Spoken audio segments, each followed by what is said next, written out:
Satrio Piningit sudah ada di tengah kita, tapi ia menunggu saat takdir memanggil. Assalamualaikum warahmatullahi wabarakatuh. Semoga kita semua senantiasa diberi kekuatan iman di tengah ujian yang semakin berat. Dan dilindungi dari kegelapan hati di zaman yang penuh tipu daya. Amin. Marilah kita buka hati dengan penuh tawakal. Karena setiap detik yang berlalu bisa jadi bagian dari rencana ilahi yang mulia. Pernahkah kamu merasa bahwa sesuatu yang besar sedang terjadi di sekitar kita? Tapi sulit dijelaskan dengan kata-kata? Seperti ada angin perubahan yang berhembus pelan. Mengusik hati rakyat kecil yang lelah melihat ketidakadilan terus berulang? Dalam tradisi Jawa, ada keyakinan bahwa di masa-masa sulit seperti ini, akan muncul seorang Satrio Piningit. Bukan dengan pasukan atau gemuruh kemenangan, tapi dengan kesunyian dan keteguhan hati.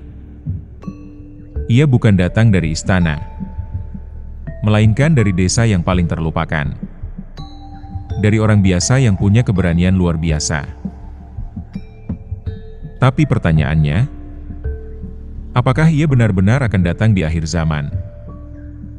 Atau justru sudah ada di tengah-tengah kita? Hanya menunggu saat yang tepat untuk bangkit? Jika kamu penasaran, jika kamu masih percaya bahwa keadilan bisa ditegakkan, maka tontonlah sampai akhir.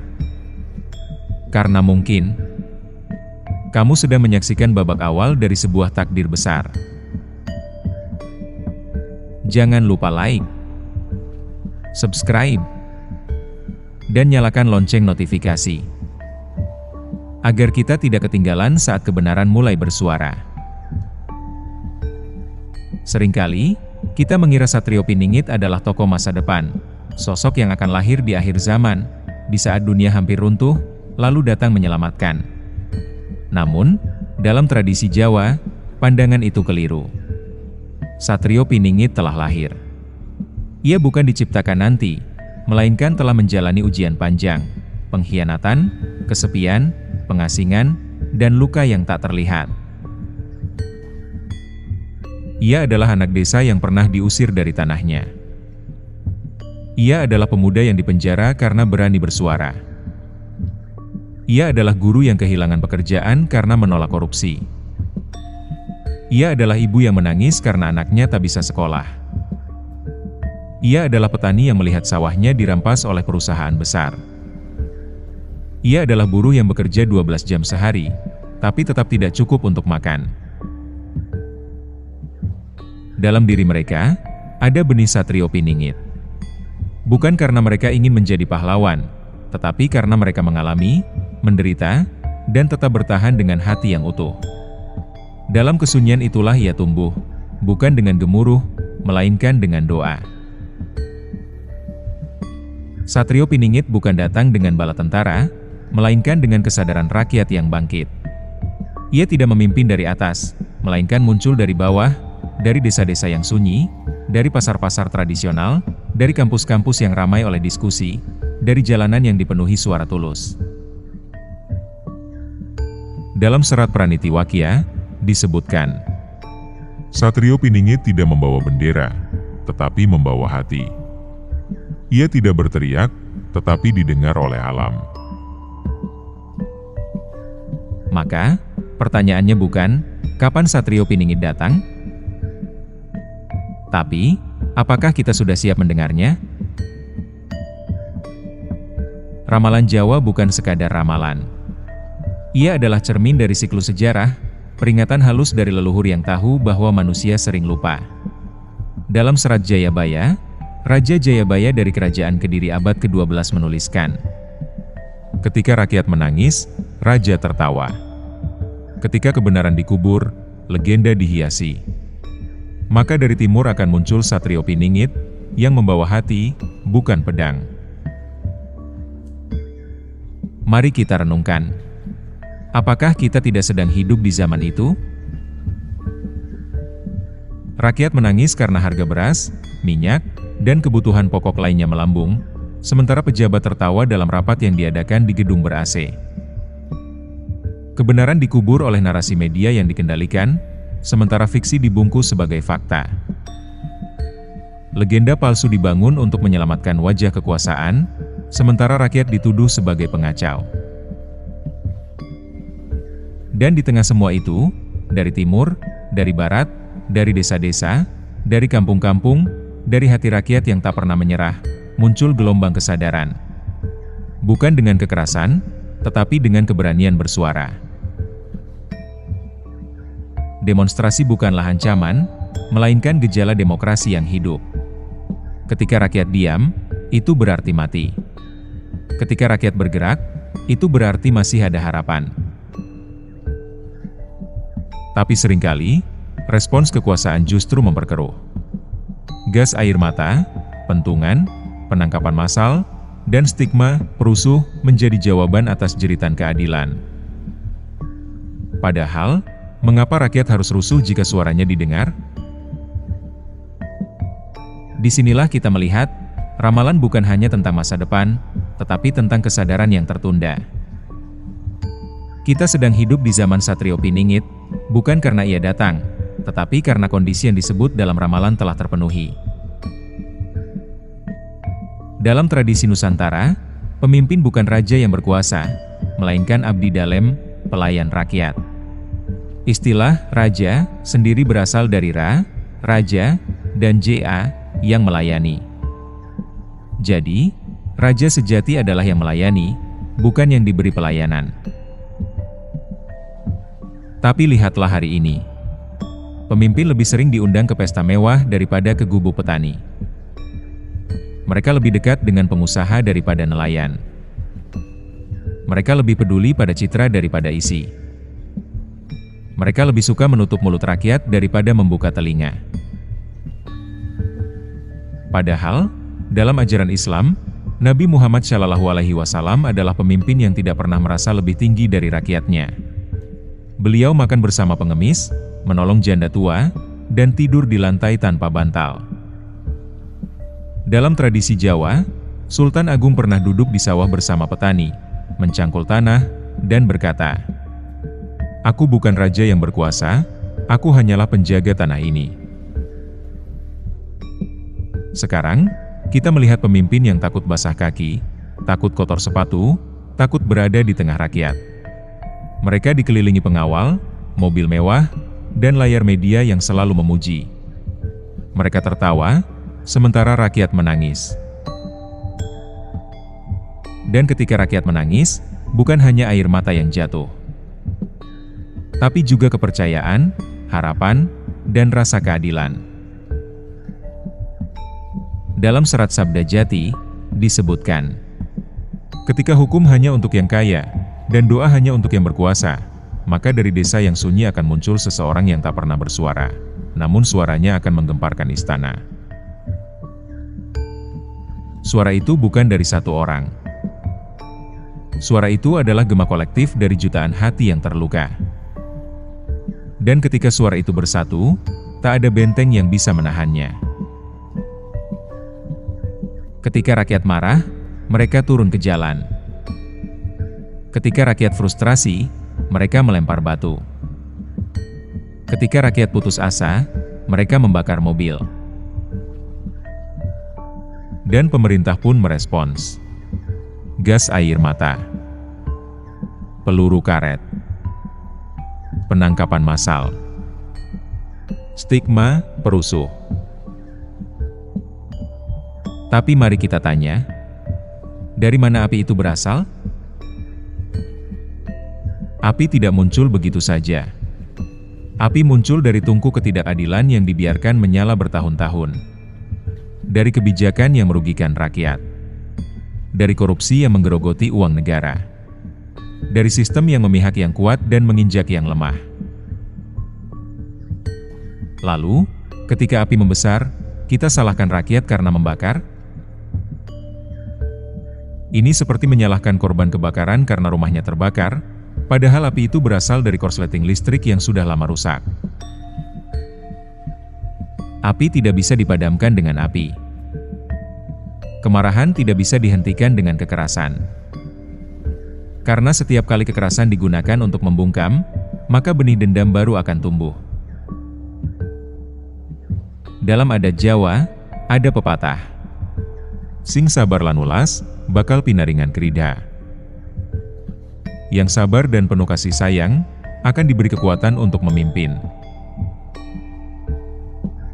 Pemimpin sejati bukan yang paling kuat, tetapi yang paling sabar. Bukan yang paling keras, tetapi yang paling empati. Bukan yang paling banyak pengawal, tetapi yang paling dekat dengan rakyat. Ketika rakyat marah, tugas pemimpin bukan menindas, melainkan menjadi penyejuk. Seperti hujan yang turun di musim kemarau. Seperti bayangan pohon di tengah terik. Pemimpin harus turun, duduk di tikar, mendengarkan. Bukan untuk menanggapi, tapi untuk mengerti. Bukan untuk membantah, tapi untuk merasakan. Karena yang rakyat butuhkan bukan musuh, melainkan jembatan. Banyak yang menunggu Satrio Piningit sebagai pemimpin besar. Seorang raja baru. Seorang presiden yang sempurna. Seorang tokoh karismatik yang datang dari timur. Tapi dalam ramalan, ia tidak disebut sebagai raja, melainkan sebagai pelita. Dalam serat Pranitiwakya, jelas disebutkan, Satrio Piningit bukan pemimpin, melainkan pelita dalam kegelapan yang membawa kebenaran. Artinya, ia bukan yang mengatur, melainkan yang menerangi. Bukan yang memerintah, melainkan yang membangkitkan kesadaran. Ia seperti lilin kecil di tengah malam. Tidak terlihat dari jauh, tapi cukup terang untuk membaca doa. Cukup terang untuk membuat seseorang berhenti menangis. Cukup terang untuk mengingatkan bahwa gelap bukan akhir dari segalanya. Maka, Satrio Piningit mungkin bukan satu orang. Ia adalah guru yang tetap mengajar meski gajinya tak cukup. Ia adalah jurnalis yang menulis kebenaran meski diancam. Ia adalah mahasiswa yang belajar demi perubahan, bukan demi gelar. Ia adalah petani yang menolak menjual tanah warisan, meski ditawar mahal. Ia adalah kita, ketika memilih kebaikan meski sulit. Ketika memilih jujur meski rugi. Ketika memilih bersuara meski takut. Satrio Piningit adalah semangat kebenaran yang hidup dalam sanubari orang-orang yang masih percaya. Logam tidak bisa menjadi murni tanpa dibakar. Sawah tidak bisa subur tanpa dibajak. Bangsa tidak bisa adil tanpa melalui proses pembersihan. Kita sedang melewati masa itu. Masa di mana ketidakadilan tidak bisa lagi ditutup-tutupi. Masa di mana rakyat tidak lagi takut berbicara. Masa di mana media tidak bisa lagi memelintir semua fakta. Demonstrasi, meski diwarnai kekerasan, adalah gejala sakit yang harus diobati, bukan disalahkan. Seperti demam yang menandakan tubuh sedang melawan virus, protes adalah tanda bahwa jiwa bangsa masih hidup. Tapi proses ini menyakitkan. Ada yang terluka. Ada yang dipenjara. Ada yang dituduh tanpa bukti. Namun, seperti emas yang dibakar hingga kotorannya menguap, bangsa ini sedang melalui proses pemurnian. Yang lemah akan runtuh. Yang munafik akan terbongkar. Yang tulus akan bertahan. Dan di ujung proses ini, bukan kehancuran yang menanti, melainkan kelahiran kembali. Seperti burung phoenix yang bangkit dari abu, bangsa ini bisa lahir kembali, lebih adil, lebih bijak, lebih manusiawi. Kita tidak butuh revolusi yang menghancurkan. Kita butuh transformasi yang menyembuhkan. Dan itu dimulai dari 3 hal. 1. Dialog, bukan kekerasan. Pemimpin harus berani turun. Tidak dengan pengawalan, tidak dengan rompi anti peluru, tapi dengan hati yang terbuka. Duduk di tikar. Mendengarkan satu persatu. Tidak memotong, tidak membantah, hanya mendengar. Seperti Nabi Muhammad SAW yang duduk bersama utusan Quraisy, meski mereka pernah mengusirnya. Seperti Bung Hatta yang menolak kekerasan, tapi memilih diskusi. Dialog bukan tanda lemah, melainkan tanda keberanian. 2. Pisahkan perusuh dari rakyat yang tulus. Memang, dalam setiap gerakan, ada oknum yang memanfaatkan. Ada provokator. Ada perusuh. Ada yang sengaja membakar mobil untuk membuat citra buruk. Tapi menyalahkan seluruh rakyat adalah ketidakadilan kedua. Pemerintah harus cerdas. Tangkap pelaku kekerasan. Proses hukum mereka. Tapi jangan kriminalisasi rakyat yang bersuara jujur.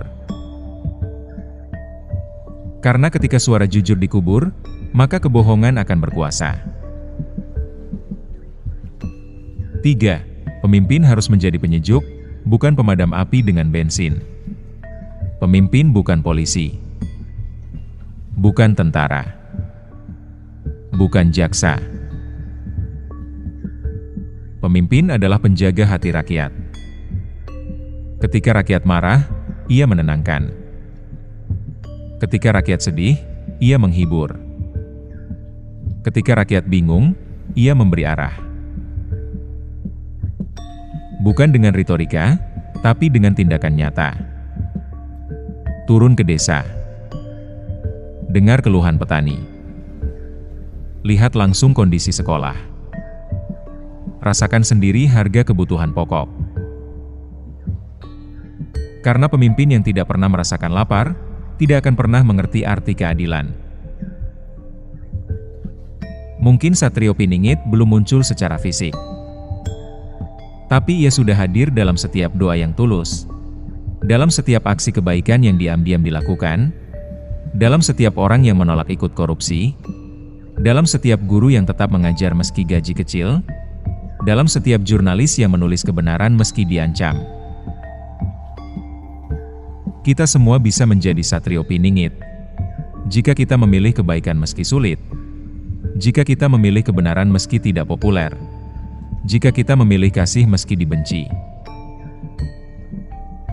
Karena Satrio Piningit bukan tentang kekuasaan, melainkan tentang keberanian untuk tetap baik di tengah dunia yang rusak. Jika hari ini Anda merasa lelah, jika Anda melihat ketidakadilan dan ingin menyerah, ingatlah, malam selalu paling gelap sebelum fajar menyingsing. Satrio Piningit mungkin masih tersembunyi, tapi ia mendengar doa-doa kita. Ia merasakan tangisan rakyat. Ia menunggu saat yang tepat, bukan atas kemauannya, melainkan atas panggilan alam semesta. Dan saat itu akan datang. Bukan dengan gemuruh, tapi dengan ketenangan. Bukan dengan pedang, tapi dengan hati. Karena kekuatan sejati bukan di tangan, melainkan di dalam dada. Maka, jangan berhenti berdoa. Jangan berhenti berbuat baik. Jangan berhenti bersuara. Karena dari titik kecil itulah, perubahan besar dimulai. Dan siapa tahu, Anda mungkin bagian dari cahaya itu. Waalaikumsalam warahmatullahi wabarakatuh. Semoga kita semua diberi kekuatan untuk tetap percaya pada kebaikan, meski ia masih tersembunyi. Karena di balik setiap kesabaran, ada keajaiban yang sedang disiapkan oleh Sang Maha Kuasa. Jika video ini menyentuh hati Anda, bagikanlah. Karena setiap kata yang menggugah adalah sedekah yang tak pernah berhenti mengalir. berbagilah kebaikan, sekecil apapun. Karena dari titik kecil itulah, dunia mulai berubah.